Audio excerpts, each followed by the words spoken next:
Bonjour à tous, heureuse de vous retrouver dans votre rubrique culture que nous consacrons aujourd'hui au festival Jazzablanca, un événement musical qui fait vibrer la capitale économique en enregistrant chaque année des records de fréquentation. En 12 ans, Jazzablanca a su faire la démonstration de son attractivité et cette année il revient avec une programmation encore plus diversifiée. Pour en parler, nous recevons sur le plateau le directeur du festival, Moulay Ahmed Alami.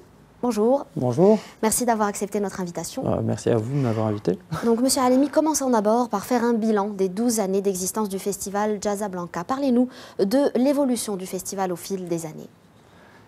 Jazzablanca a beaucoup évolué depuis 2006, donc date de la création du festival. Il est passé d'un festival très jazzy à un festival de plus en plus musique actuelle. Tout en ayant évidemment toujours du jazz, mais les lieux ont beaucoup changé. On est passé du Megarama, où il y avait une série de concerts, et au fur et à mesure, les choses ont évolué en créant de temps en temps des happenings au complexe Mohamed V, au Grand Théâtre, jusqu'à il y a 6 ans, où il s'est installé à l'Hippodrome.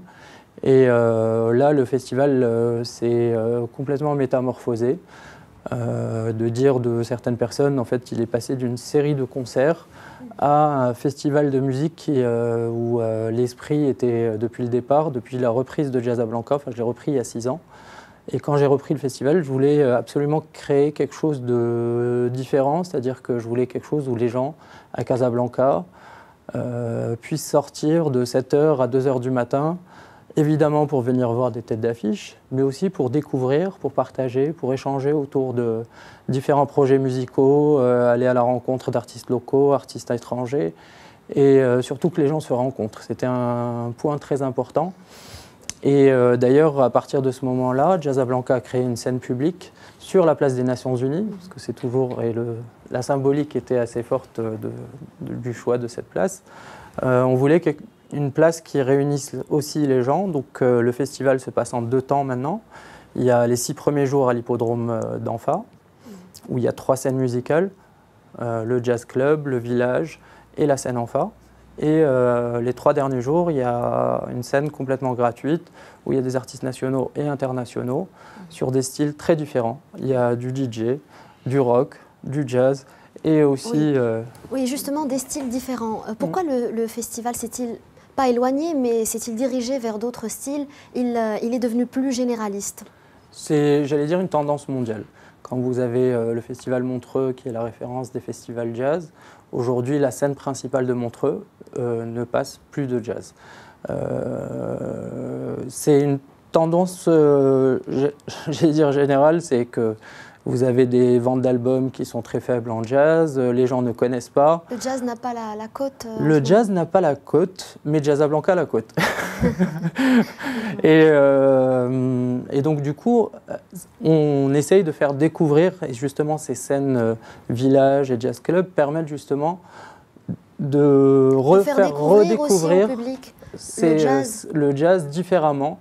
C'est des projets plus grand public évidemment, mais il y a toujours cette volonté de distiller petit à petit cette dose de jazz jusqu'à ce qu'un jour on revienne peut-être d'ici 10 ans à un festival jazz ou dans une autre ville, peut-être qu'on fera un jazz à Kesh un jour qui sera plus jazzy.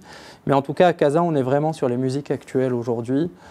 D'ailleurs, le line-up de cette édition est... Oui, justement, quand on jette un œil sur la programmation, on y trouve Tom Odell, Fred Wesley, Postmodern Jukebox, un programme qui rend le public Casablanca encore plus impatient. Parlez-nous de ces choix. Cette année, on a vraiment pris cette direction musique actuelle à fond, on l'a assumé. Et un groupe comme Saint-Germain qui était connu pour de l'électro mais qui a mélangé ça aussi avec du jazz.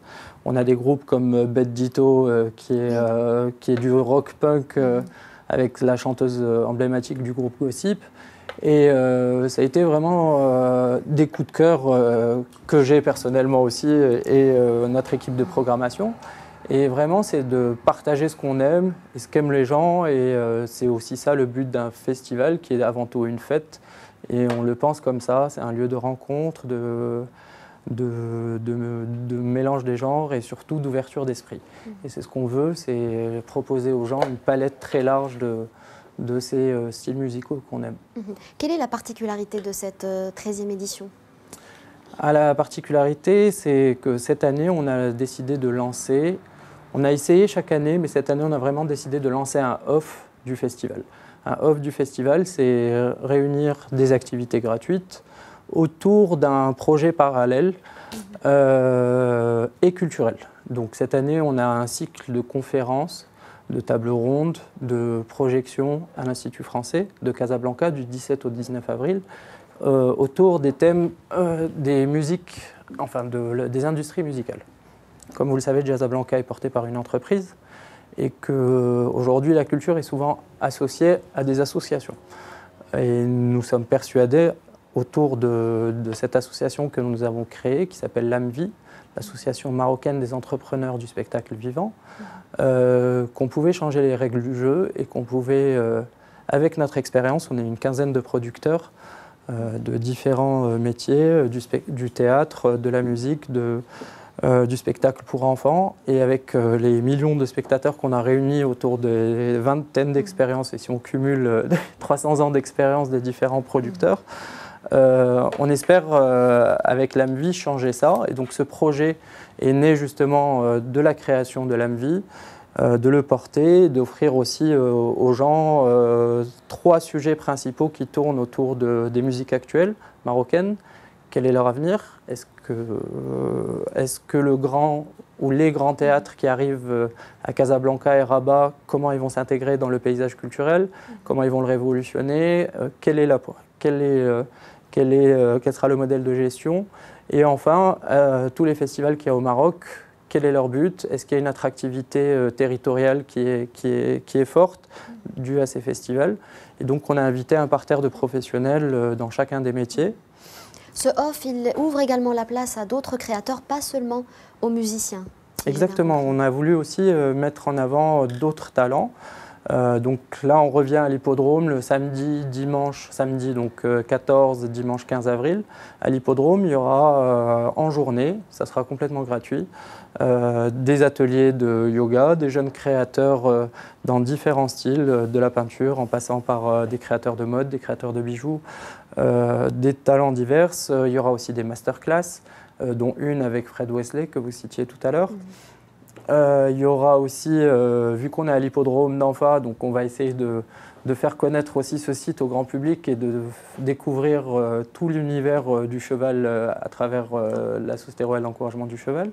Et donc présenter les différentes races, avoir des animations autour du cheval, faire de l'initiation au cheval. Et ça, c'est un sujet qui me tient à cœur, mais ça, peut-être que pour la prochaine édition, on fera des ateliers d'éveil musical grâce au cheval. Pour revenir à la programmation musicale, chaque année, Casablanca nous a habitués à nous faire découvrir des jeunes talents marocains et étrangers. Qu'est-ce que vous nous réservez cette année? Cette année, depuis 2 ans, on lance un appel à projet en général au mois de décembre. Et chaque année, on a des super belles surprises. Des gens qu'on a peut-être entendus mais qu'on avait peut-être oubliés, des gens qui sortent de nulle part comme Hicham Ayouch qui est plus connu comme réalisateur et qui s'est lancé dans la musique et qui nous propose un très joli projet qui s'appelle Les Barons de Baltimore.